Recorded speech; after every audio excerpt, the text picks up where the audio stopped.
ఈ రోజే డౌన్లోడ్ చేయండి, మీ ఫేవరెట్ షోస్ చూడండి. చిచ్చి, శుభమా అని బయటికెళ్తుంటే మీరుద్దరొచ్చారేంటి? వస్తే ఏమైందమ్మా?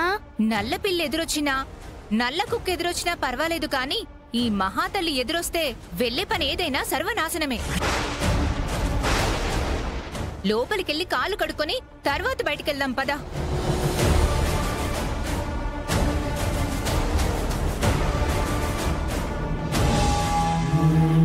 నీ కూతురు పెళ్లి ఎప్పుడు పెట్టుకున్నావు?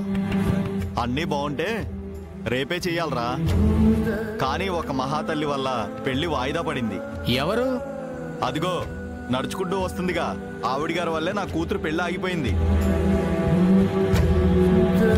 గుళ్ళో అమ్మవారికి జరిగే కళ్యాణం ఆగిపోయింది, చాలా మంది పెళ్లిళ్ళు ఆగిపోయాయి. ఈవిడి గారికి ఇన్నాళ్ళు జాతకంలో దోషం ఉంది అనుకున్నా, దోషానికి నిలువెత్తు రూపమే ఈవిడే అని నాకు ఇప్పుడే తెలిసింది.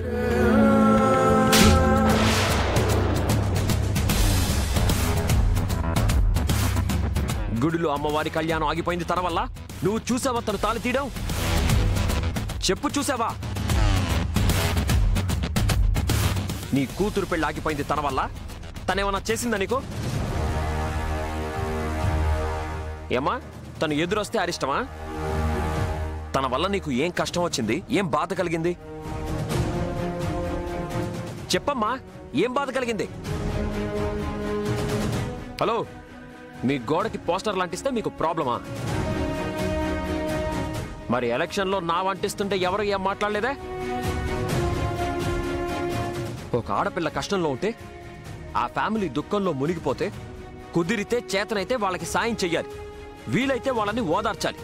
అవేమీ చేయకపోగా మాటలతో బాధపెట్టడానికి మీకు బుద్ధి లేదు?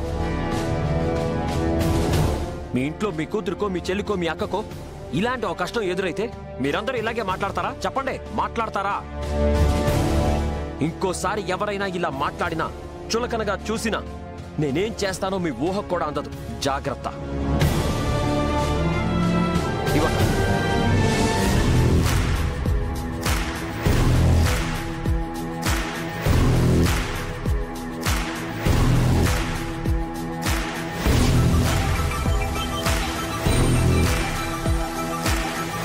పదక్క, ఈ నియోజకవర్గం మొత్తం అంటిద్దాం.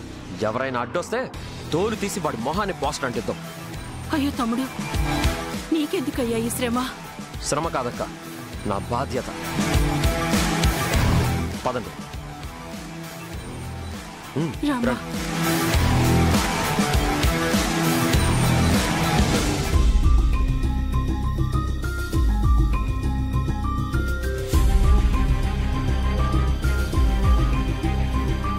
నా వల్లేగా నా భార్యకి ఇన్ని అవమానాలు. నిజం చెప్పలేను, చావలేను. ఇంకా ఎన్ని రోజులు ఈ దాగుడు మూతలు ఏంటో. నేనే దొరకాలని నేనే పోస్టర్ అంటిస్తున్నా.